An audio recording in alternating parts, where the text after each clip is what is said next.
Bismillahirrahmanirrahim. Assalamualaikum warahmatullahi wabarakatuh.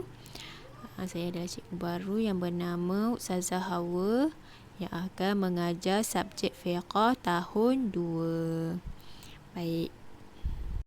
Kita pergi ke pelajaran pertama kita, iaitu yang bertajuk najis. Okey. Cuba adik-adik tengok gambar di bawah ni. Ini adalah contoh-contoh najis. Ni gambar arak, gambar darah, anjing, bangkai haiwan, bangkai kucing. Itu adalah contoh najis. Okay. Baik. Pengertian najis. Okey, najis ialah sesuatu benda kotor yang menyebabkan tidak sah ibadah seperti solat dan tawaf. Contoh, waktu kita solat ada najis kat pakaian kita. So, jadi solat kita takkan sah kalau ada najis. Kita kena tukar baju, bersihkan. Tukar terus baju dan baru solat dengan pakaian yang bersih. Okey. Seterusnya ialah contoh najis. Tadi kita dah tengok darah, arak, bangkai haiwan, anjing. Contoh lain najis seperti muntah, tahi, nanah, air kencing dan babi. Itu semua adalah contoh najis. Okay, dah tengok contoh najis, jom kita tengok bahagian najis pula. Okay, bahagian najis ada 3. Yang pertama, najis mukhaffafah, iaitu najis yang ringan.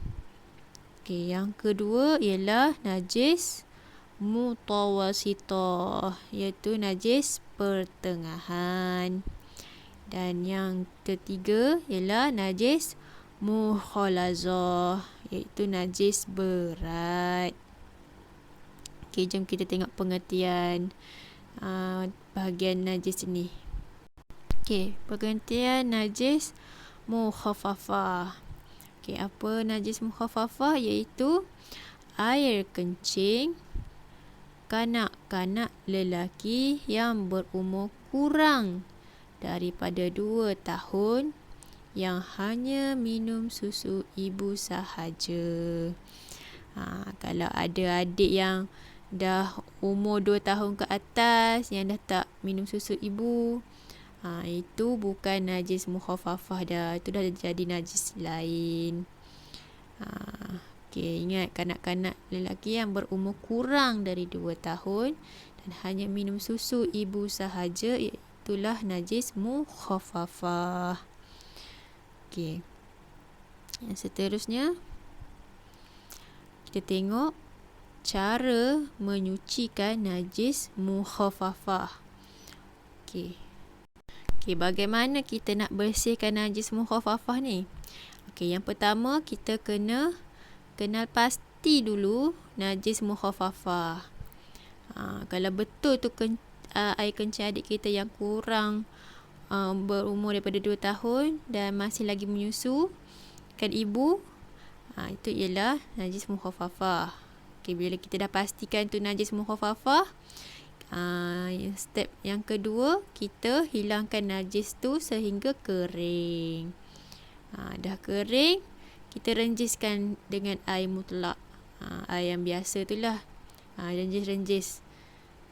Dan kalau nak lapkan dengan kain yang baru, kain yang lebih bersih. Bukan lap dengan kain yang sama, lap dengan yang najis tadi. Lap dengan kain yang baru. Dah suci dah tempat tu. Senang je kan nak basuh, nak menyucikan najis mukhaffafah. Yang seterusnya, pengertian najis mutawassithah. Okey. Najis mutawassithah selain daripada najis mukhafafah dan najis mukhalazah. Maksudnya dia di tengah-tengah antara mukhafafah dan najis mukhalazah ni. Okay, jom kita tengok contoh najis mutawassithah. Contoh dia, tengok ni. Contoh dia seperti tanah, muntah, darah, nanah, arak, air kencing. Air ni air kencing yang bukan kanak-kanak yang bukan 2 tahun, yang 2 tahun ke atas. Kanak yang 2 tahun ke atas dan tidak menyusukan ibunya. Air kencing ni dia kategori mutawassithah. Dan juga bangkai. Itu adalah contoh-contoh najis mutawassithah.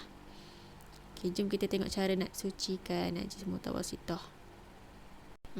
Step dia lebih kurang je macam tadi, tapi yang mula-mula perlulah mengenal pasti najis mutawassithah. Kena pastilah tu darah ke, nanah ke, tanah ke. Lepas dah kena pasti, kita hilangkan najis terlebih dahulu. Buanglah dulu air kencing ke, tanah ke, buang dulu. Buang dulu dan kemudian kita basuh tempat najis tu dengan air mutlak hingga hilang bau, rasa dan warna. Bila kita dah cuci, dah basuh tempat tu, kita tengok ada bau tak lagi tempat tu. Ada bau tak air kencing ke, bau darah ke. Lepas tu rasalah ada tak lagi sisa-sisa yang tertinggal. Tengok warna dia, ada lagi ke warna darah tu. Okay, kena pastikan hilang bau, rasa dan warna tu kena hilang. Simple je, itu je cara nak bersihkan najis mutawassithah. Lebih kurang nak basuh najis mukhafafah, tapi yang najis mutawassithah ni kita kena pastikan hilang bau, rasa dan warna. Yang seterusnya, pengertian najis mukhalazah. Mukhalazah ni najis yang berat. Pengertian dia, anjing dan babi serta keturunan daripada keduanya atau salah satu dari keduanya. Maksudnya dua-dua memang najis yang berat. Anjing dengan babi ni, ataupun khinzir. Okay, istilah khinzir kita panggil. Ingat ya, cara nak bersihkan najis mukhalazah ni memang susah sikit. Memang dia punya step dia banyak. Sebab najis ni najis yang berat. Kita kena bersihkan betul-betul najis ni. Okay, step yang pertama, macam biasa, kenal pasti najis mukhalazah tu. Kita kenal pasti apa ni. Ni najis apa? Najis tai anjing ke? Atau hanya sekadar tai kucing? Tai kucing tak apa. Sebab najis kucing tidaklah seberat najis anjing. Okay, yang pertama kena pasti dulu tu jenis najis mukhalazah. Apabila kita dah pasti tu najis mukhalazah, kita hilangkan dulu najis tu. Okay, buang dulu najis tu. Yang seperti yang dalam gambar tu, tengok. Yang ketiga, basuh tempat najis sekali dengan air bercampur tanah. Air biasa kita campur dengan tanah. Basuh sekali. Jirus di tempat yang terkena najis tadi tu. Yang keempat, basuh tempat najis 6 kali dengan air mutlak. Jadi semuanya kita kena basuh sebanyak 7 kali. Yang pertama dengan air yang bercampur tanah. Yang kedua, 6 kali dengan air mutlak. Okey, semua dapat tu. Barulah dikatakan suci kita punya kasut tersebut. Okey, dapat setakat ni semua? Baik, info tambahan.